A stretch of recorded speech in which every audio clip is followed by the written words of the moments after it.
تعلیم شته خو پراډو کې چې ګرځي د هغه بچی په لسم باندې د 14 نوکري کوي. ریشه را باندې مه وایئ. پاکستان کې چې چا ریشه ویلې هغه غیب شوی دی. السلام علیکم ملګرو بهیر افغاني ملګرو نن در سره د یو ویډیو شیر کوم. یو مداري ماما دی په میله کې ولاړ دی او غټ بنډار ته پیغام ورکوي، یو میسج خوري هغې ته چې نن په دې ویډیو کې څومره حقیقت دی او څومره پکې دروغ دی. نو راځئ تاسو سره دا ویډیو شیر کوم، مخکې ملګرو سره شیر کړئ چې دا ټولې دنیا ته د مداري ماما دا میسج ورسي. نو موږ سره اوس ویډیو تر اخره پورې وګورئ. په دې ملک کې زه ماچس عالم جي مخکې به مې پاتانې اغېشته 45 تیلي به پکې، اوس هغه ماچس په 15 روپۍ راکوي او 25 تیلي دي پکې. تاسو هغه خلک یې چې عمران خان په حکومت کې به روپۍ یو شی ګران شو، تاسو به خلکو سره لانګ مارچ وله راوتي وئ. هغه لانګ مارچ والا نن ستاسو بچي قتل کړل باجوړ کې وله لام نړل. ریشه را باندې مه وایئ. څه شو هغه خلک چې نن 3 وزارتونه علي په باجوړ کې زما پښتانه او زما اولاد قتل پروت دی، چپای په تابوتونو کې بندي شوي دي او هغه خلک په دوبۍ کې چکرې لګوي عیاشانې کوي. سره 12م تعلیم په پاکستان کې زما دا حال و. ما په 1996 کې فکر کړی جي او زه اوس هم دمبخې غږوم، ولې دا زما د ملک حال دی. او دلته خلک کیني بیا وایي یاره پاکستان کې تعلیم نشته.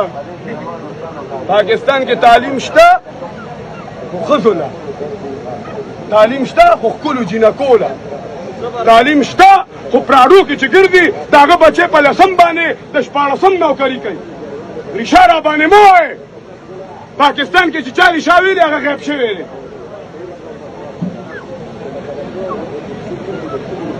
زه سیاست یې نه کوم خو شاته شئ.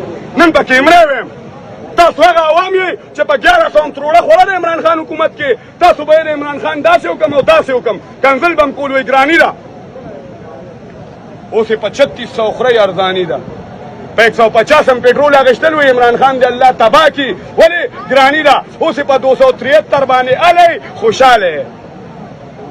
تاسو هغه خلک یې چې عمران خان په حکومت کې به روپۍ یو شی ګران شو، تاسو به خلکو سره لانګ مارچ وله راوتي وئ. هغه لانګ مارچ والا نن ستاسو بچي قتل کړل باجوړ کې وله لام نړل.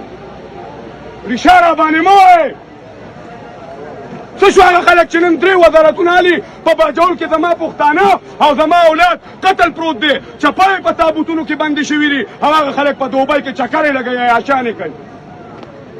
نن یې ویم جي چې په پاکستان کې کم غریب دی دا قانون دی چې هغه به همیشه غریبي، هغه به همیشه غر کی، او چې کم سرمایه دار دی نو تپوس نشته جس کی لاٹھی اس کی بھینس. یعنی ولې زمارے ملک کې زمارا ویډیوګان دا سرمایه دار خلک نه ګوري. ماله څوک د سر تورې نشي کتی، ماله څوک د 1 لاکھ او 1.5 لاکھ روپو دکان د موټر سایکلو مصریتوب نشي کولی. راشي د ټاپ مصریم د موټر سایکلو خو په 800 کې زما 14 کسه کور نه ساتلی کېږي، په 1000 روپۍ کې زما 14 کسه کور نه ساتلی کېږي. ولې چې زه په دې ملک کې په 3600 تروړه علم نو 1000 روپۍ جاري باندې وسوکو.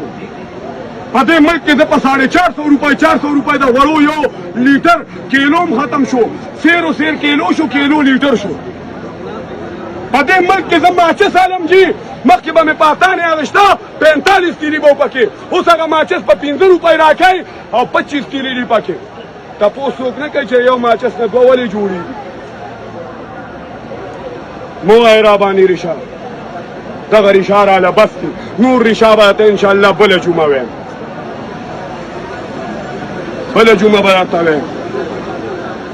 نه ویم درته.